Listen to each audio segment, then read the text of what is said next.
আসসালামু আলাইকুম। এখন বাজে হচ্ছে রাত ১টা। আমি ভৈরব রেল স্টেশনে বসে আছি। আমার আশেপাশে মানুষজন খুবই কম। তো এই নিরিবিলি রেল স্টেশনে ভাবলাম যে এই ভৈরব রেল স্টেশন এবং ভৈরব দুর্জয় মোড় এই দুইটা স্থান নিয়ে আপনাদেরকে দু একটি বিষয় জানাই, যে বিষয়গুলো সাধারণত যারা ভৈরব রেল স্টেশন হয়ে গভীর রাতে যাতায়াত করেন, জার্নি করেন, তাদের এই বিষয়গুলো একটু জানানো উচিত, জরুরি আমি মনে করি। ধরুন মধ্যরাতে একদম রাত ১২টা থেকে ১টার পর থেকে শুরু হয়ে একদম ভোর ৫টা ৫:৩০ পর্যন্ত, এখন যেহেতু শীতের রাত, এই সময়টা আপনি যদি এই মোড়ে অবস্থান করেন তাহলে আপনার জন্য অনেকটা সেফ, কারণ এই মোড়ে অনেক মানুষ থাকে, দোকানপাট খোলা থাকে। আপনি যদি এই দুর্যোগ মোড় থেকে আর একটু দূরে চলে যান মোড় থেকে, তাহলে আপনার জন্য বিষয়টা অনেক ভয়ানক হতে পারে। যেমন ধরেন আপনার মোবাইল ফোন ছিনতাইকারীরা নিয়ে যেতে পারে, আপনার সাথে টাকা পয়সা খোয়াতে পারে, এবং ওদের সাথে সবসময় অস্ত্র থাকে, কারণ এই ধরনের ঘটনা ভৈরব দুর্জয় মোড়ে অহরহ ঘটে। অনেকে হয়তো এই বিষয়গুলো জানেন। আরেকটি বিষয় হচ্ছে, এই দুর্জয় মোড় থেকে যে ফখরুল আলম আক্কাস যে রুটটা ঢুকছে, অর্থাৎ এই দুর্জয় মোড় থেকে রেল স্টেশনে যে রোডটা আসছে, এই দুর্জয় মোড় থেকে যে রেল পাসটা আছে, আন্ডারপাস যে সড়কটা উপর দিয়ে যে রেল ব্রিজটা গেছে, এই রেল ব্রিজের মাঝামাঝি এখানে একটা চাঁদ দরবার শরীফ আছে। এই মাঝামাঝি রাস্তাটাতেই সবচেয়ে বেশি চিন্তায় হয়। আপনি যদি ধরেন ৫টা বাজে আপনি ২ থেকে ৩ জন একটা অটো নিয়ে গেলেন ভৈরব রেল স্টেশন থেকে দুর্জয় মোড়ে, আপনাকে ওরা এখানে হাতে দিবে স্বাভাবিক, কারণ ওরা ৪-৫ জন একটা গ্রুপ থাকে, আপনার ওদের সাথে অস্ত্র থাকে, আপনি তাদের সাথে পারবেন না।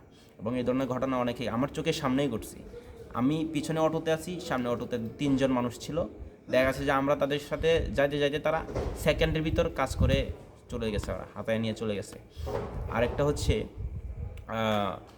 এই রোডের যে আন্ডারপাস আছে, অর্থাৎ ভৈরব রেল স্টেশনের যে রেল লাইনের যে ব্রিজটা, এই ব্রিজ থেকে রেল স্টেশন পর্যন্ত স্টেশন রোডের ঠিক মাঝামাঝি সময় রাস্তাটা, এই রাস্তাতেও এই ধরনের ঘটনা ঘটে। এখানে প্রায় সময় আপনি দেখবেন যে পুলিশের টহল থাকে, এবং ওই দুর্জয় মোড় থেকে এই আন্ডারপাস পর্যন্ত, রেল ব্রিজ পর্যন্ত, এতটুকু পর্যন্তও আপনার অনেক সময় দেখবেন যে মধ্যরাতে পুলিশের টহল জিপ থাকে।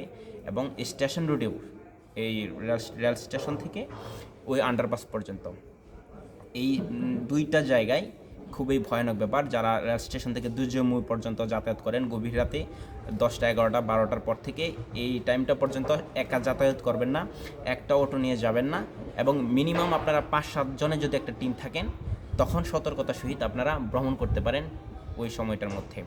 আর যদি একা যান, তাহলে আপনি একা কিংবা 2জন কিংবা 3জন গেলে আপনারা যে কোনো ধরনের বিপদের সম্মুখীন হতে পারেন। এটা এই অ্যাভেলেবেল হয়ে থাকে এই ঘটনাগুলো এই ভৈরবের আশেপাশে। যাকে আমি ভাবছিলাম যে কথাগুলো আসলে আপনাদেরকে জানালে আপনাদের একটু উপকার হতে পারে। যারা এই ভৈরবে যাতায়াত করেন, অনেকে আছেন ঢাকা থেকে আসেন, সিলেট থেকে আসেন, তো দুর্জয় মোড়ে অবস্থান করবেন।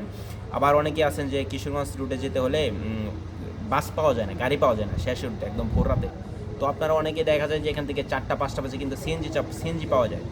তো আপনি সিএনজি ড্রাইভার, যারা অরিজিনাল সিএনজি ড্রাইভার ভালো, তারা আপনার সিএনজি ভরার আগ পর্যন্ত, অর্থাৎ ফজরের নামাজ পড়ার আগে তারা এই ভৈরব রেল স্টেশন থেকে সিএনজি নিয়ে কিশোরগঞ্জের উদ্দেশ্যে যাত্রা করবে না। আপনি কখনোই তাদেরকে নিয়ে যেতে পারবেন না যতক্ষণ না পর্যন্ত ফজর আজান পড়ে। এখানে একটা বিষয় আছে। আর যদি কোনো সিএনজি ড্রাইভার, আমি আমার অভিজ্ঞতা থেকে বলছি, কারণ আমি দীর্ঘ 10 বছর যাবত এই লাইনে চলাফেরা করি বেশিরভাগ সময় ট্রেনে, তো আমি যেটা খেয়াল করেছি আর কি, যে আমরা অনেক সময় 5 জন সিএনজিতে ভরে গেলে ফজর আজান দেওয়ার আগে বলতাম যে ভাই চলেন, তখন সিএনজি ড্রাইভাররাই যেতে চায় না, যে এখানে একটা বিপদ ঘটতে পারে।